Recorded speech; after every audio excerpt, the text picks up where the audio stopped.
नमस्कार मंडळी. मराठी अभिनेत्री रेश्मा शिंदे ही सध्या घरोघरी मातीच्या चुली या मालिकेतून जानकी या भूमिकेतून प्रेक्षकांचं मनोरंजन करत आहे. दरम्यानच रेश्मा शिंदे ही काहीच महिन्यांपूर्वी लग्नबंधनात अडकली आहे. रेश्माने साऊथ इंडियन असलेल्या पवनसोबत लग्नगाठ बांधली आहे. ती आता तिच्या पतीसोबत क्वालिटी टाईम स्पेंड करताना दिसत आहे.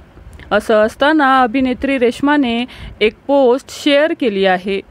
सध्या या पोस्टने सर्वांचेच लक्ष वेधून घेतले आहे. ही पोस्ट पाहिल्यानंतर रेश्मा शिंदे ही प्रेग्नंट आहे अशा चर्चा सुरू झाल्या आहेत.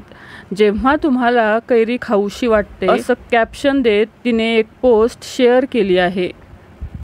रेश्माने आंब्याच्या झाडावरून कैऱ्या काढायला सांगितला आणि त्याचा व्हिडिओ शेअर करत तिने असं लिहिलंय की हे जरी तुम्हाला खरं वाटलं तरी हे डोहाळे नव्हे. तिचं हे कॅप्शन वाचून अनेकांनी लिहिलंय की तू प्रेग्नंट आहेस का अशा चर्चा सुरू झाल्या आहेत. मात्र रेश्मा शिंदेने हे उघडपणे कबूल केलेलं नाही. तर मंडळी, तुम्हाला अभिनेत्री रेश्मा शिंदे आवडते का? नक्की कमेंट्समध्ये सांगा. मालिका विश्वातील अशाच नवनवीन अपडेट जाणून घेण्यासाठी आपल्या चॅनलला नक्की सबस्क्राईब करा. धन्यवाद.